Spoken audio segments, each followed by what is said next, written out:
Bonjour et un grand merci d'être là malgré cette belle journée ensoleillée. Hein? Ça a dû être difficile.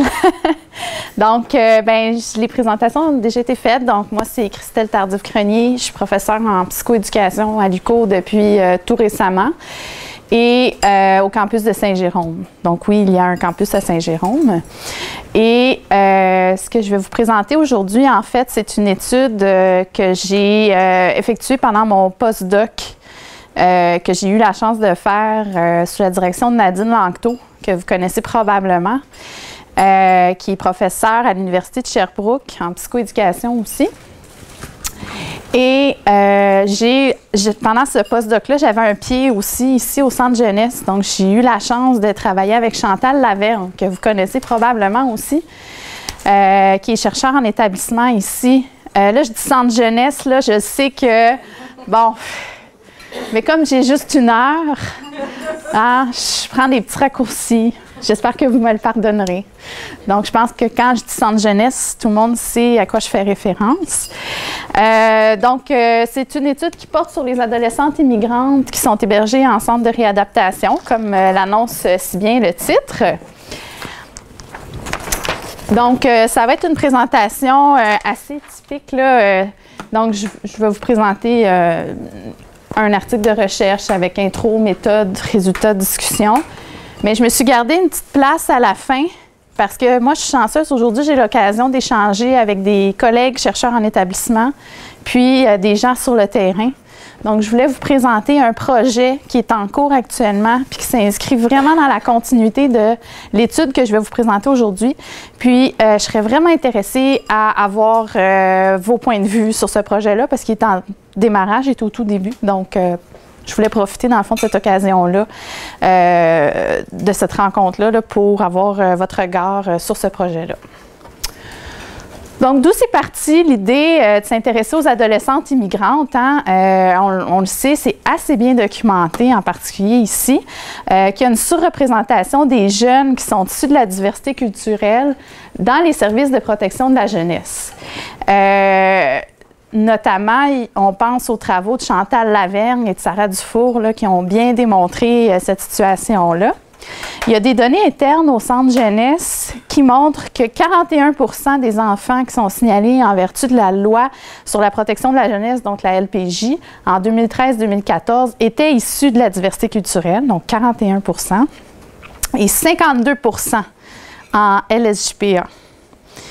Donc, c'est quand même une proportion très importante. Les travaux de Chantal Lavergne et Sarah Dufour ont aussi montré que les enfants qui sont noirs, donc là je mets des guillemets, hein, évidemment, c'est une catégorie là, qui a été prise pour la recherche, sont 2 fois plus enclins que les autres à faire l'objet d'un signalement à caractéristiques comparables. Et ils sont plus susceptibles aussi d'être considérés en besoin de protection et d'être placés. Donc, il y a vraiment lieu de s'intéresser à ces jeunes-là. Et ça justifie aussi par le fait, et ça c'est, c'est surtout démontré par des travaux américains, donc il n'y a pas encore de travaux au Québec là, qui permettent de vérifier ces liens-là, mais aux États-Unis, ce qui est bien documenté, c'est que ces jeunes-là sont plus à risque de vivre certaines difficultés psychosociales. Pourquoi? En particulier les jeunes immigrants, parce qu'ils font face à ce qu'on appelle le stress d'acculturation. Qu'est-ce que c'est ça, le stress d'acculturation? C'est les efforts qu'on doit déployer quand on arrive dans une nouvelle culture pour s'adapter à cette culture-là. Donc, graduellement, on en vient à délaisser des éléments de notre culture d'origine pour adopter des nouveaux éléments d'une nouvelle culture. Et ça engendre un certain stress. On parle de stress d'acculturation. Et ce stress-là peut engendrer une certaine détresse. On parle, par exemple, de détresse psychologique. Ça a été documenté chez les adolescents.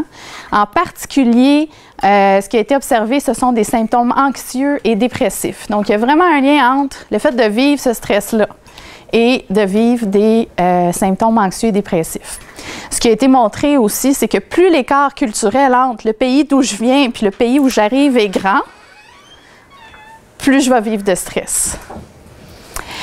Et ce qui a été montré aussi, c'est qu'il y a un lien entre le stress d'acculturation et certains troubles du comportement. On pense par exemple à la violence agie, à la délinquance, à l'abus de substances. Ce sont les éléments qui ont été documentés aux États-Unis. Mais comme je vous le disais d'emblée tout à l'heure, il n'y a pas vraiment de données à ce sujet-là au Québec et au Canada et ce serait vraiment souhaitable d'en développer parce que les populations immigrantes aux États-Unis sont très différentes de celles qu'on trouve au Québec. D'une part, ils ne sont pas du tout de la même origine ethnique. Donc, aux États-Unis, la plupart des études vont porter sur les jeunes Afro-Américains, qui ne sont même pas des immigrants, en fait. Hein? Ils sont là depuis très longtemps, de génération en génération, mais ils affichent toujours des traits qui font d'eux minorités visibles. Hein? Vous entendez ce terme-là des fois dans les études. Donc, on ne parle pas de la même chose. Là. Au Québec, on n'a pas ce genre de groupe-là. Donc, d'une part, bien, les connaissances sont pas, on ne compare pas les mêmes populations du tout. Aussi, ce qu'il faut savoir, c'est qu'aux États-Unis, les populations immigrantes sont beaucoup plus marginalisées qu'ici. Donc, beaucoup plus enclines à se retrouver en situation de pauvreté, bien que ici au Québec, c'est documenté, les familles immigrantes sont plus à risque de se retrouver dans une situation de pauvreté. Mais quand même, aux États-Unis, l'écart est plus grand entre les populations natives et les populations immigrantes. Donc, pour cette raison-là, on peut penser que les connaissances qui sont produites par les études américaines ne s'appliquent pas nécessairement au contexte québécois. Justement, en collaboration avec Chantal Lavergne et Jeannette Sarmiento, ici présentes, on a fait une recension des études québécoises qui portent sur la diversité culturelle en lien avec la violence agie et la violence subie. Je porte à votre attention cette étude-là parce qu'elle est accessible gratuitement en open access. Donc, si ça vous intéresse d'aller voir ça, ça permet vraiment de... C'est comme une recension, en fait, des 15 dernières années. Donc, vous avez la référence ici. Si vous tapez ça sur Google, vous allez tomber sur l'article qui est disponible gratuitement pour tout le monde. Donc, ce qu'on a vu en faisant cette recension-là, plusieurs choses. D'abord, bien, on le voit ici avec le petit schéma, c'est qu'il y a un accroissement là, du nombre de publications qui touchent la thématique de la diversité culturelle dans les centres jeunesse. Bon, là, je suis un peu captive hein, de mon fil. Ici, en 2014, il y en a très peu.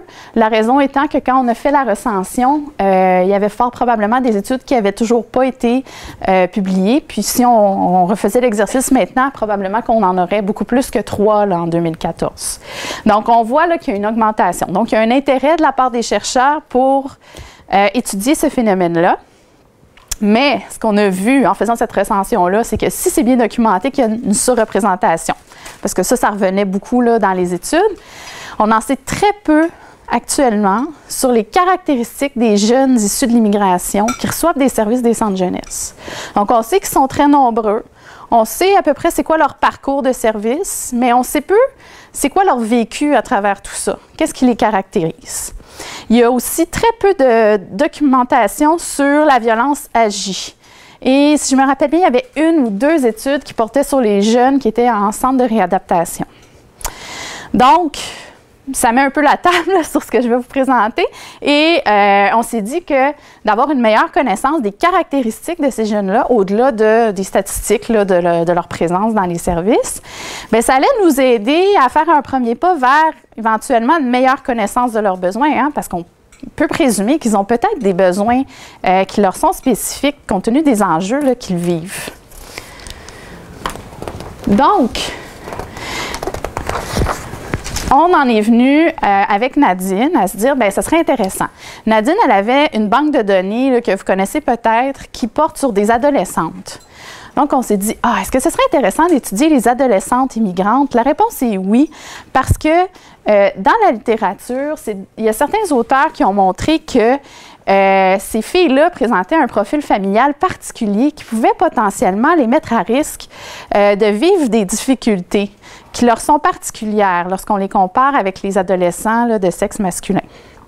Parce qu'en plus du stress d'acculturation qui est commun à tous les jeunes immigrants, ou en tout cas à beaucoup de jeunes immigrants lorsqu'ils arrivent, eh bien, ces filles-là pourraient faire l'objet d'un contrôle parental accru. Donc, dans beaucoup de cultures là, non occidentales, il y a un contrôle parental qui est exercé spécifiquement auprès des filles. Donc, bien souvent, là, la préoccupation va être la sexualité prémaritale ou les fréquentations amoureuses. Et ça engendre une certaine restriction de la liberté des filles. Puis on le sait, bien, à l'adolescence, la restriction de la liberté, c'est un enjeu. Et puis comment on vit ça quand on arrive dans un pays où, bien, à l'école, il y a des valeurs qui sont vraiment différentes. Nos amis vivent des choses vraiment différentes de ce que nous, on vit à la maison. Bien, on va être tenté de négocier des zones de liberté. Donc, il y a tout un terreau là, particulier là, chez les adolescentes immigrantes et c'est pour ça qu'on a choisi de s'intéresser particulièrement à celles-ci. Donc, étant donné l'état des connaissances, comme je vous ai dit au Québec, peu d'études qui nous permettent de faire un portrait de ces jeunes-là en centre jeunesse, on a décidé d'aller vers des indicateurs qui nous permettaient de faire un portrait général. Donc, on est allé voir des indicateurs émotionnels, mais aussi des indicateurs comportementaux. Donc, ce qu'on a considéré, c'est de comparer les adolescentes immigrantes à des adolescentes non immigrantes qui sont hébergées en centre de réadaptation sur ces indicateurs-là. Donc, d'abord, des indicateurs émotionnels, la détresse psychologique. Donc, on avait des questions qui permettaient de rendre compte des symptômes d'anxiété, de dépression, d'irritabilité, de problèmes cognitifs. Au niveau de la colère ressentie, on a regardé là, qu'en est-il du sentiment de colère que ces jeunes-là éprouvent, puis jusqu'à quel point ils ont envie de l'exprimer, cette colère-là. Puis les indicateurs comportementaux, on a considéré 3 types de violences agies, donc physique, verbale et relationnelle, et les troubles de comportement, prostitution, vol, appartenance à un gang de rue, consommation de drogue et d'alcool et rébellion scolaire. Donc, on a vraiment comparé les 2 groupes sur ces indicateurs-là. Donc, l'échantillon, je vais juste prendre une petite gorgée d'eau, comportait 319 adolescentes placées en centre de réadaptation. Donc, il s'agit des données de Nadine Lanctot.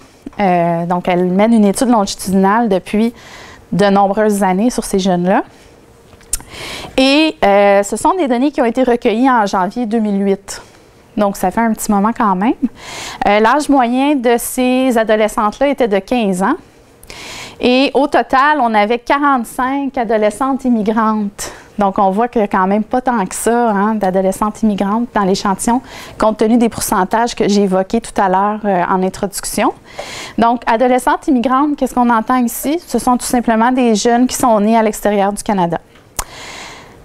À l'origine, cette étude-là n'a pas du tout été conçue pour étudier des variables d'immigration. Donc, on avait très peu d'indicateurs sur le pays de naissance de ces jeunes-là, celui de leurs parents, par exemple. Donc, on n'a pas d'idée très précise quelle est l'origine spécifique de ces jeunes-là en termes de pays. Mais lorsqu'on leur demandait comment tu t'identifies, à quelle communauté d'appartenance est-ce que tu t'identifies, il y a beaucoup de jeunes dans l'échantillon qui répondaient haïtiennes. Donc, on sait qu'on a quand même un pourcentage important de jeunes qui s'identifient à la communauté haïtienne, mais je ne peux pas aller plus loin que ça, malheureusement. Donc, on a fait avec. Donc, on a pris, la question, c'était, êtes-vous né au Canada ou né à l'extérieur du Canada? Donc, on sait qu'on a 45 jeunes, qui sont nés à l'extérieur du Canada. Le motif de placement, c'était trouble du comportement. Et ces jeunes-là, ces adolescentes-là ont répondu au questionnaire quelques semaines après leur admission au centre de réadaptation. Les questions faisaient référence aux 3 mois qui précédaient l'admission. Les analyses, on y est allé tout simplement, donc on appelle ça des tests T, c'est des analyses statistiques qui nous permettent de comparer des groupes. Parce que des fois, on peut voir des différences entre des groupes, mais ça ne veut pas dire qu'il y a vraiment une différence. Il faut faire des tests pour vérifier si cette différence-là, elle existe pour de vrai ou si elle est due au hasard. Donc, c'est ça qu'on a fait ici. Et comment on a mesuré ça? Juste pour vous donner une petite idée, je n'entrerai pas trop dans les détails, mais pour la détresse psychologique, c'était un indicateur qui avait 14 questions. Puis, vous verrez que tous ces indicateurs-là ont été évalués en termes de fréquence d'apparition. Ce que je veux dire par là, c'est qu'on demande aux gens, est-ce que ça arrive que, par exemple, tu as mal au ventre le matin, jamais ou très souvent. Ou de façon similaire, pas du tout, presque jamais, beaucoup, presque toujours. Fait que c'est vraiment de cet ordre-là.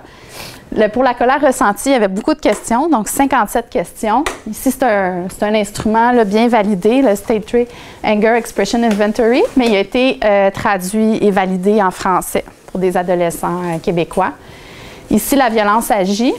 Donc, encore une fois, un instrument bien validé pour les adolescents. Puis ici, je vous ai mis des petits exemples d'items pour que vous ayez une idée quel genre de questions on a posées aux jeunes. Et enfin, les troubles du comportement, un instrument que vous connaissez probablement très bien, le DEPADO, et le MASPAC, que certains connaissent probablement aussi.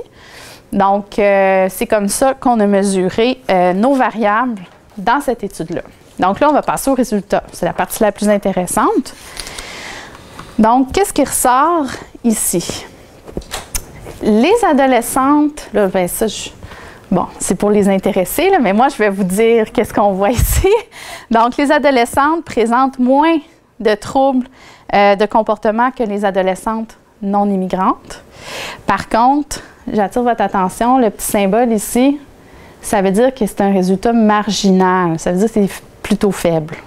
Donc, il y a une petite différence, mais très, très faible, d'autant plus qu'ici, ça, on appelle ça le dé de Cohen. Ça nous indique c'est quoi la force de ma différence. Ça, on peut dire que c'est plutôt faible. Donc, il y a une petite différence. On ne s'attardera pas trop là-dessus. Mais si on regarde ici au niveau de la violence, donc violence verbale, violence relationnelle, là, cette fois-ci, on a une différence significative parce qu'on a une étoile. Mais encore une fois, cette différence-là, elle n'est pas de très grande ampleur. Ça veut dire qu'ici, oui, ils se distinguent, c'est probablement pas dû au hasard, mais c'est pas une très grosse différence. Donc, ce qu'on voit ici, c'est que les adolescentes immigrantes manifestent moins de violence verbale et moins de violence relationnelle que les adolescentes non immigrantes. Et il n'y avait aucune différence au niveau de la violence physique. On va y revenir à la fin. On continue. Donc, au niveau de la détresse psychologique, ben là, cette fois, on a une différence plus significative. Donc, ce qu'on voit, c'est que les adolescentes immigrantes rapportent plus de symptômes de dépression et plus de symptômes d'anxiété, avec une différence plus significative. Et cette fois, la taille d'effet, elle est moyenne. Donc, ça veut dire que c'est une différence quand même non négligeable entre ces deux groupes-là. Donc, adolescentes immigrantes, plus de dépression, plus d'anxiété, mais aucune différence en ce qui a trait à l'irritabilité ni aux problèmes cognitifs. On continue. Lorsqu'on regarde au niveau de la colère ressentie, les adolescentes immigrantes ressentent davantage de colère, ont davantage envie de l'exprimer, que ce soit verbalement ou physiquement.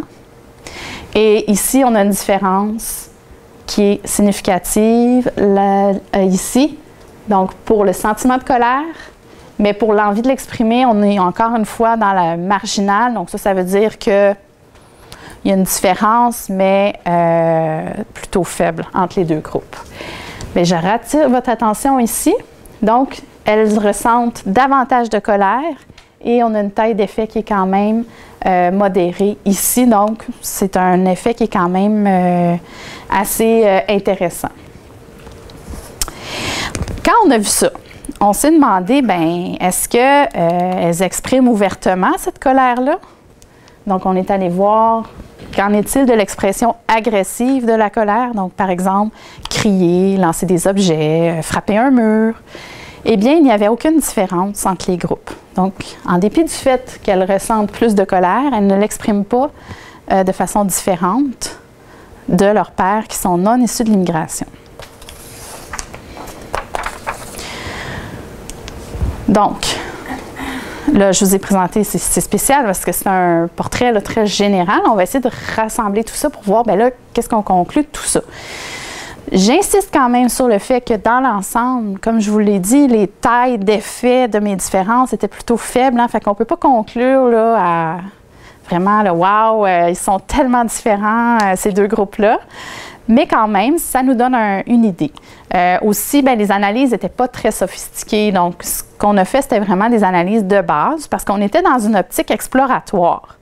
Compte tenu de l'état des connaissances, on pouvait se permettre de faire ça. Ça va être à approfondir, là, éventuellement, ces résultats-là. Et aussi, bien, le groupe des immigrantes était quand même sous-représenté dans l'échantillon. Hein. On en avait seulement 45 sur 319, si ma mémoire est bonne. Donc, on avait quand même une disproportion. Mais quand même, ce qui ressort, c'est que les adolescentes immigrantes présentent davantage de détresse psychologique en ce qui a trait aux symptômes de dépression et d'anxiété. Ça, bien, on l'a vu au début. Hein? C'est documenté aux États-Unis. Quand je vous ai montré ma diapo avec le stress d'acculturation, bien, on voyait qu'il y avait un lien avec les symptômes de dépression et d'anxiété. Donc, ça semble aller dans ce sens-là. Et c'est pas si surprenant que ça dans la mesure où, à l'adolescence, on peut aisément concevoir que le fait de vivre un stress d'acculturation dans un moment de notre développement où on est en train de construire notre identité puis de décider bien, quels vont être les morceaux qui vont intégrer à cette identité-là, le fait de devoir naviguer là, à travers 2, parfois même plus, systèmes culturels, bien, ça peut engendrer là, une certaine détresse momentanée. Donc, c'est pas si surprenant que ça de voir ce résultat-là. Par contre, il n'y avait pas de différence au niveau des problèmes cognitifs puis de l'irritabilité, mais anxiété, dépression, ça ressortait. Ce qui ressortait aussi, c'est bien, ces adolescentes-là, immigrantes, elles ressentent plus de colère. Donc, ça ici, c'est vraiment intéressant et c'est vraiment inédit. Il n'y a pas de littérature là-dessus là, pour l'instant. Donc, on s'est demandé, wow, comment expliquer ce résultat quand même surprenant. On est allé vers des modèles d'explication culturelle. Donc, il y a le modèle de Hofstede, que vous connaissez peut-être. Donc, selon ce modèle-là, puis ça a été quand même observé là, empiriquement, il y a des différences culturelles dans l'expression des émotions. Donc, dans certaines cultures qu'on va dire plus collectivistes, donc des cultures qui vont accorder la priorité aux relations interpersonnelles. Donc, clairement, les cultures non occidentales, d'où proviennent beaucoup de personnes issues de l'immigration là, qui viennent s'établir ici. Donc, dans les cultures collectivistes, selon ce modèle-là, on va chercher à réprimer les émotions négatives, comme par exemple la colère, la tristesse. Pourquoi on va faire ça? Parce que la priorité, c'est de préserver mes liens avec les autres autour de moi, ma famille, ma communauté, mon réseau. Donc, je vais garder ces émotions-là à l'intérieur de moi et puis je vais, comme de cette façon-là, préserver des liens. Dans les cultures plus individualistes, qu'on trouve en Occident, notamment ici au Québec, c'est un peu l'inverse. On va privilégier l'expression des émotions pour préserver son bien-être individuel. Donc, il y a comme une croyance ou une pensée qui est véhiculée, là, je suis sûre que ça vous sera familier, bien, tu sais, il faut que tu sortes le méchant, là, parce que sinon, tu vas être malade, tu vas accumuler, à un moment donné, tu vas exploser, hein? C'est comme ça ici. Donc, ici, bien, on va exprimer davantage les émotions négatives pour préserver sa santé, ce qu'on croit là, être la façon de faire, et préserver son bien-être individuel. Et aussi, il y a une question d'affirmation personnelle là-dedans. Hein? Dans les cultures plus individualistes, on valorise beaucoup l'affirmation de soi, puis on exprime les émotions. Donc là, on s'est demandé, bien, est-ce que c'est peut-être un reflet de ce qu'on voit ici? Parce qu'en dépit du fait que les jeunes immigrantes, bien, elles ressentent vraiment beaucoup plus de colère, elles ne l'expriment pas davantage. Donc, est-ce que c'est ça qu'on voit ici? On ne peut pas le dire actuellement parce que, comme je vous ai dit d'emblée en début de présentation, on ne sait pas d'où viennent très précisément ces jeunes-là. Est-ce qu'ils viennent d'une culture plus collectiviste ou plus individualiste? On ne peut pas le dire avec les données qu'on avait, mais ce serait clairement quelque chose qui serait intéressant là, à approfondir dans d'autres études. Mais il y a une autre piste qui nous est venue en tête. Il ne faut pas oublier que le fait de vivre une migration dans sa vie, là, c'est tout un événement, ça. Hein? Il y a des gens ici qui l'ont peut-être vécu, là. Ça demande beaucoup de ressources adaptatives, hein, parce que c'est un saut dans le vide. On ne sait pas réellement qu'est-ce qui nous attend quand on va arriver. On doit déployer plein de ressources financières, psychologiques, physiques même, pour s'adapter à un climat qui est complètement différent peut-être de celui qu'on a toujours connu. Donc, de vivre ça, là, ça favorise vraiment le développement ce qu'on appelle les coping skills, hein, les habiletés adaptatives, qui nous permettent de faire face à plein de choses dans la vie. Et c'est documenté, pas auprès des immigrants, mais dans la population générale, que ces habiletés-là sont fortement liées à une bonne autorégulation des émotions. Donc, peut-être que ces adolescentes-là immigrantes qui ont vécu là, une expérience migratoire qui demande la mobilisation de grandes ressources personnelles, elles ont développé des coping skills très grandes et par le fait même, ont une capacité à gérer leurs émotions qui est peut-être très grande aussi. Donc, encore une fois, mystère et boule de gomme à approfondir dans d'autres études. Et enfin, ce qu'on a vu, c'est que les adolescentes immigrantes manifestent moins de troubles de comportement et moins de violence verbale et relationnelle. Et ça, encore une fois, c'était une surprise parce que je vous l'ai dit aussi au début de la présentation, hein, aux États-Unis, ce qu'on voyait, c'est que les jeunes qui vivaient un stress d'acculturation, ils manifestaient justement plus de troubles de comportement et plus de violence. Donc, qu'est-ce qui se passe? On est allé revoir les études, on s'est dit, vraiment, c'est vraiment des conclusions contraires. Mais ce qu'on a vu, c'est que les études américaines, ils n'ont pas pris en compte le genre dans leurs analyses. Nous, on a un échantillon de filles. Donc, c'est possible que ce résultat-là reflète la réalité spécifique des filles qui n'avait pas vraiment été documentée pour l'instant. Et ce qu'on a vu aussi, c'est que ces études-là s'attardaient particulièrement à la violence physique, qui est une violence, là, un type de violence qui est très différent de la violence verbale et relationnelle. Donc, on est allé chercher peut-être un point de vue différent ici.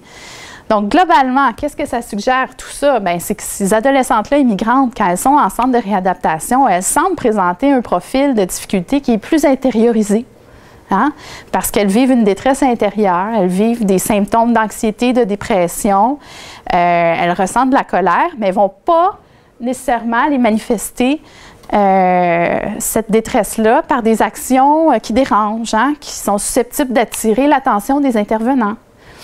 Pourtant, je vous rappelle, ce sont toutes des adolescentes qui ont été admises parce qu'elles avaient des troubles de comportement. Donc, nous, ce qu'on s'est demandé, c'est est-ce que ces adolescentes-là, elles peuvent passer inaperçues parce qu'elles dérangent moins, parce qu'elles semblent vivre quand même un niveau de détresse non négligeable. Donc, on peut se poser cette question-là. Donc, ça, c'est l'étude là, que je voulais vous présenter aujourd'hui. Je veux juste vous montrer, si jamais vous voulez lire le texte, il est disponible gratuitement dans la revue Défis jeunesse, que vous connaissez probablement. Donc, je crois qu'elle n'est pas encore disponible en ligne. Oui, oui. Oui? OK. Donc, ça aussi, comme l'autre étude que je vous ai montrée tantôt, moi, je valorise beaucoup les publications en open access parce que je trouve ça normal que les gens aient accès, dans le fond, aux recherches qui sont produites avec des fonds publics, hein, n'est-ce pas? Donc, si vous voulez aller lire le texte, bien, il y a tous les détails là, dans le numéro spécial, qui est un numéro spécial qui porte sur l'immigration, en passant. Donc, maintenant, je vous l'ai dit, hein, au début, je voulais vous parler d'un projet qui est en cours. Vous allez voir, ça s'inscrit tellement dans la lignée que ce que je viens de vous présenter. Donc, c'est un projet pour lequel j'ai reçu un financement tout récemment et qui porte sur le bien-être psychologique des adolescents, mais cette fois, c'est en milieu scolaire. Mais on le sait, il y a des liens à faire hein, entre ces jeunes-là en milieu scolaire et les jeunes au centre jeunesse, parce qu'au final, on se retrouve à parler des mêmes jeunes. Hein? Donc, c'est un projet qui va porter sur 1000 élèves du secondaire, qu'on va suivre pendant 2 ans, à raison de 4 fois. Et on va aller voir, dans le fond, dans un premier temps, bien, faire un portrait. Qu'est-ce qui se passe avec le bien-être psychologique de ces jeunes-là? Parce que comme je vous l'ai dit d'emblée, bien, pour l'instant, on ne sait pas trop au Québec. Et est-ce que le lien avec le soutien social, vous allez voir, là, je vais vous l'expliquer, mais on s'intéresse aussi au soutien social Puis on va aller voir, bien, est-ce qu'il y a des différences pour les jeunes qui sont de première génération, c'est-à-dire des jeunes immigrants, donc qui viennent d'arriver, des jeunes de deuxième génération, donc qui sont nés ici, mais dont les parents sont nés à l'étranger, hein, parce que là aussi, il peut y avoir des différences. Puis des jeunes qu'on va dire qui ne sont pas nécessairement issus de l'immigration, fait qui sont de troisième génération ou plus, sont nés ici, leurs parents sont nés ici. Bon, on va aller comparer, dans le fond, pour voir est-ce qu'il y a des différences. Pourquoi le soutien social? Parce que ça a été montré, chez les adolescents, un des meilleurs moyens de favoriser le bien-être psychologique, c'est le soutien social. Mais le soutien social, il peut venir de plein de monde. Hein? Quand on est un adolescent, il peut venir des parents, il peut venir de la communauté, des amis, du personnel scolaire. Mais là, moi, si je suis un jeune immigrant, là, puis qu'à la maison, bien, il y a un système culturel qui prévaut, puis avec mes amis, c'est quelque chose de complètement différent. Comment ça se conjugue, tout ça? Est-ce que ça contribue à mon bien-être ou ça contribue à une certaine détresse? Parce que là, je fais face à des clivages tellement importants au niveau des valeurs, par exemple. Donc, c'est ça qu'on va aller voir. Donc, dans un deuxième temps, ce qu'on veut voir, c'est bien, ce soutien-là, comment il s'articule pour ces jeunes-là, puis comment il vient favoriser leur bien-être psychologique. Puis juste pour aller un peu plus loin, ce qu'on va faire, c'est qu'on va aller voir, bien, quand je vis du stress d'acculturation ou quand je perçois que je fais l'objet d'une discrimination à cause de ma religion ou de mon apparence physique, par exemple, bien, est-ce que le soutien social vient modérer l'effet de ces variables-là? Parce qu'on sait que le stress d'acculturation, je vous l'ai dit, c'est associé au bien-être psychologique, puis la discrimination aussi, c'est assez bien démontré. Les jeunes qui ont l'impression qu'ils sont discriminés, bien, ils ont un faible bien-être psychologique. Fait que c'est ça qu'on va aller voir. Comment ça s'articule, tout ça. Et est-ce que c'est différent pour mes jeunes immigrants versus mes jeunes issus de l'immigration de deuxième génération? Fait que je pense qu'on voit le lien, là. Ça va nous permettre d'approfondir des questions qui restaient en suspens avec l'étude là, que je vous ai présentée précédemment.